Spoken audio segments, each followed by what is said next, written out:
Hi guys, welcome to M&D Made Simple. I'm your host, Coach Alexander. I know it's been a long time. I'm happy to be back. Let's get straight to business. So now the thing is, I was just thinking the other day, there are a lot of projects that are running around the world, and I always wonder, why do we have so many indicators in these projects? And I came to this harsh conclusion that having too many indicators will kill your project, guys, because the truth of the matter is that it is quite cumbersome when you have so many of these key performance indicators that you're trying to track. Now, for those of you who are here for the very first time, I'm your host, Coach Alexander. I've been doing this M&E for over 10 years now, and I've been enjoying every moment of it. If you're here for the very first time, please subscribe to this video, to this channel, or you can simply write to me in case you want some kind of coaching. Remember, there's the 6 months coaching program which is still being run. So if you are interested, please write to me and we can do something to help you build capacity in monitoring and evaluation. Now, before I go into why we are here, what are key performance indicators?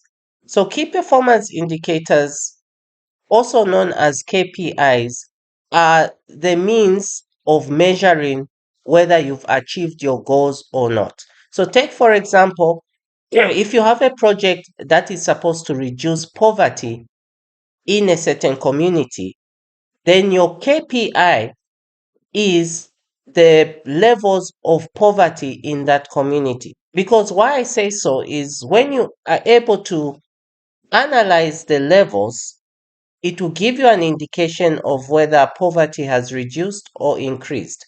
Another KPI is on income levels of people. How do you measure income? It is the amount of earnings someone is making. That becomes a KPI, what somebody is making as money. So, key performance indicators are really the key when it comes to project implementation. Because without KPIs, you're not able to draw conclusions. You're not able to know whether your project is succeeding or not. So that's why every project around the world, whether it's a road development project, whether it's a project to do with poverty reduction, whether it's a project to do with women empowerment, all these projects have KPIs. Now, I want to talk about the challenges of having too many indicators. So, the challenge is when you have too many indicators in your project, it makes it very difficult to draw conclusions. I've seen this a lot of times.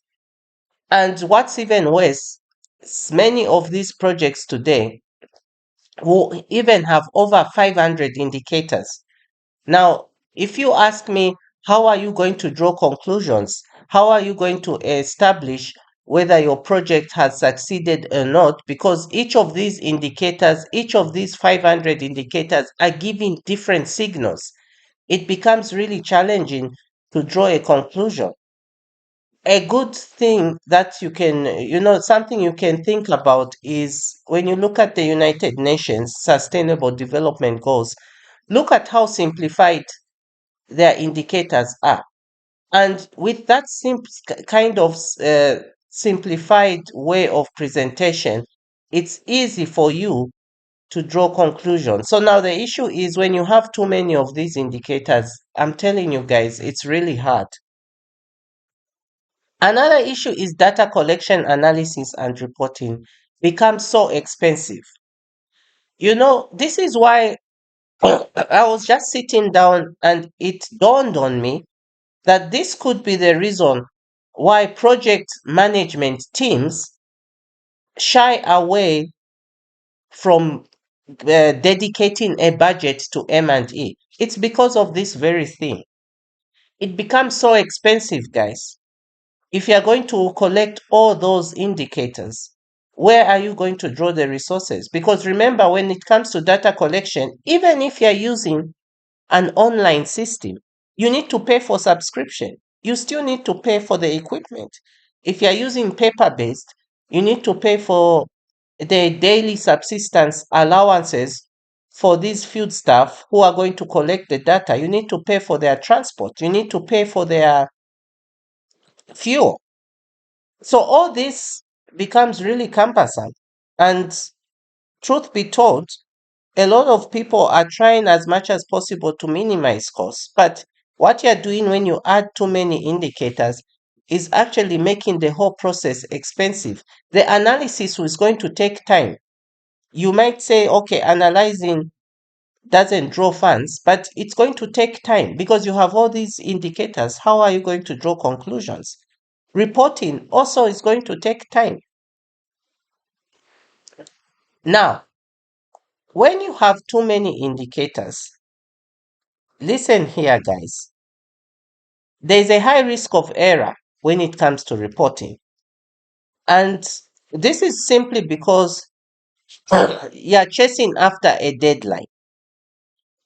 So you as people, your stakeholders are saying you need to report on a quarterly basis, and you have all these indicators. So now, as you are chasing after that deadline, you're going to be prone to error because even if you have all these indicators, in your mind, you're thinking that you're doing a good job, but the body is not able to do the things correctly because you're fatigued. So all these things will now even reduce the quality of the reports. Then lastly, but not the least, there's also a high risk of faking reports. Because you are chasing after a tight deadline and schedule, the temptation will be high for you to fake a report. So you simply put in figures on those indicators, which may not actually be true. So to avoid all these things, you must reduce on the indicators. I'll talk about this later on as the weeks go by, but take it from me, if in the current phase you have all these indicators, in the next implementation phase, try to review them. Thank you so much. Until we meet again, see you on the other side. Bye.